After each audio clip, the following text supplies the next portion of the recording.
ಬೇಟಿ ಬಚಾವೋ ಬೇಟಿ ಪಡಾವೋ ಯೋಜನೆಯಡಿ ರಾಷ್ಟ್ರೀಯ ಹೆಣ್ಣು ಮಕ್ಕಳ ದಿನಾಚರಣೆಯನ್ನು ರಾಮನಗರದ ಜಾಲಮಂಗಲ ಸರ್ಕಾರಿ ಶಾಲೆಯಲ್ಲಿಂದು ಆಯೋಜಿಸಲಾಗಿತ್ತು.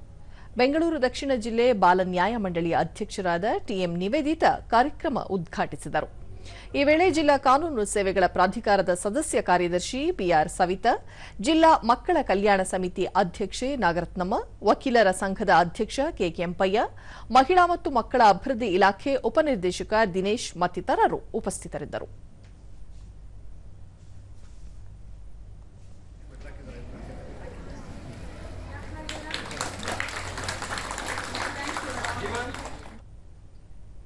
ಬಳಿಕ ಟಿಎಂ ನಿವೇದಿತಾ, ಮಾನಸಿಕ ಆರೋಗ್ಯ ರಕ್ಷಣೆ ಎಲ್ಲಾ ವರ್ಗದ ಜನರಿಗೆ ಇಂದಿನ ತುರ್ತು ಅಗತ್ಯವಾಗಿದೆ.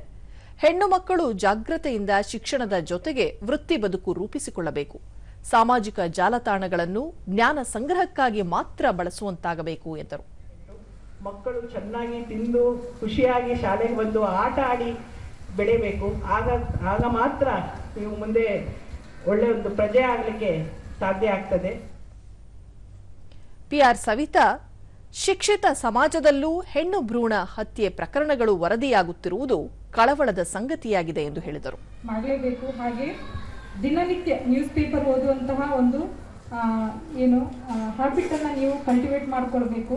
ಇಲ್ಲಿ ಏನೇನು ಆಗ್ತಾ ಇವೆ, ಏನೇನು ನಡೀತಾ ಇವೆ ಅನ್ನೋದ್ರ ಬಗ್ಗೆ ಕೂಡ ನಾವು ಅವೇರ್ನೆಸ್ ಅನ್ನ ಪಡ್ಕೊಳ್ಬೇಕು. ನಾಗರತ್ನಮ್ಮ, ಹೆಣ್ಣು ಮಕ್ಕಳ ದಿನಾಚರಣೆ ಕೇವಲ ಒಂದು ದಿನಕ್ಕಷ್ಟೇ ಸೀಮಿತವಾಗಬಾರದು, ಮಹಿಳಾ ಸಬಲೀಕರಣ ನಿತ್ಯದ ಕಾಯಕವಾಗಬೇಕು ಎಂದು ತಿಳಿಸಿದರು. ಲಿಂಗಾನುಪಾತದಲ್ಲಿ ನಮ್ಗೆ ಅರ್ಥ ಆಗುತ್ತೆ. ಯಾಕಂದ್ರೆ 1000 ಗಂಡು ಮಕ್ಕಳಿಗೆ 919 ಮಾತ್ರ ಹೆಣ್ಮಕ್ಳಿದ್ದಾರೆ. ಇನ್ನು ಉಳಿದಂಗೆ 81 ಹೆಣ್ಮಕ್ಳು ಎಲ್ಲಿ ಕಾಣೆಯಾದ್ರು, ಯಾಕೆ ಕಾಣೆಯಾದ್ರು ನಮಗೆ ಗೊತ್ತಿಲ್ಲ. ಶಾಲೆಯ ವಿದ್ಯಾರ್ಥಿನಿಯರಾದ ವಜ್ರಶ್ರೀ, ಚಂದನ, ಅನುಶ್ರೀ ಕಾರ್ಯಕ್ರಮದಿಂದ ಹೆಣ್ಣು ಮಕ್ಕಳಿಗೆ ಇರುವ ಹಕ್ಕು ಮತ್ತು ಸ್ವಾತಂತ್ರ್ಯದ ಬಗ್ಗೆ ಸಾಕಷ್ಟು ಮಾಹಿತಿ ದೊರೆಯಿತು ಎಂದು ತಿಳಿಸಿದರು. ನಾವು ಎಲ್ಲಾ ವಿಷಯಗಳನ್ನು ಟೀಚರ್ಸ್ ಹತ್ರ ಹೇಳ್ಕೋಬಹುದು. ನಮ್ಗೆ ಏನ್ ಅನ್ಸುತ್ತೋ ಎಲ್ಲಾ ಒಪಿನಿಯನ್ ಹೇಳ್ಕೋಬಹುದು.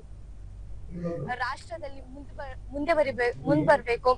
ಆಮೇಲೆ ನಾವು ಎಷ್ಟೊಂದ್ ಜನ ಮುಂದೆ ಬಂದಿರೋ ಹೆಣ್ಮಕ್ಳನ್ನ ನಮ್ಗೆ ಪ್ರೇರಣೆ ಕೊಟ್ರು, ನಮ್ಗೆ ಮೋಟಿವೇಶನ್ ಕೊಟ್ರು. ಎಲ್ಲಾರು ನಿಮ್ಮ ಒಂದು ಚೈಲ್ಡ್ ರೈಟ್ಸ್ ನ ನೀವು ಬಳಸ್ಕೋಬೇಕು. ನಮ್ಮ ಶಾಲೆಯಲ್ಲಿ ಬೇಟಿ ಬಚಾವೋ ಬೇಟಿ ಪಡಾವೋ ಯೋಜನೆಯಡಿ ರಾಷ್ಟ್ರೀಯ ಹೆಣ್ಣು ಮಕ್ಕಳ ದಿನಾಚರಣೆ ಕಾರ್ಯಕ್ರಮವನ್ನು ಹಮ್ಮಿಕೊಳ್ಳಲಾಯಿತು. ಮೊದಲಿಗೆ ಈ ಕಾರ್ಯಕ್ರಮ ಹಮ್ಮಿಕೊಂಡಿದ್ದಂತ ಜಿಲ್ಲಾ ಕಾನೂನು ಸೇವೆಗಳ ಪ್ರಾಧಿಕಾರಕ್ಕೆ ಧನ್ಯವಾದಗಳನ್ನ ಹೇಳ್ತೀನಿ. ಸೃಷ್ಟಿಯ ಮೂಲ ಹೆಣ್ಣು ಆಗಿರುವುದರಿಂದ ಇಂದಿನಲ್ಲಿ ಎಲ್ಲಾ ಕ್ಷೇತ್ರಗಳಲ್ಲಿಯೂ ಹೆಣ್ಣು ಮುಂದೆ ಬರುತ್ತಿದ್ದಾಳೆ.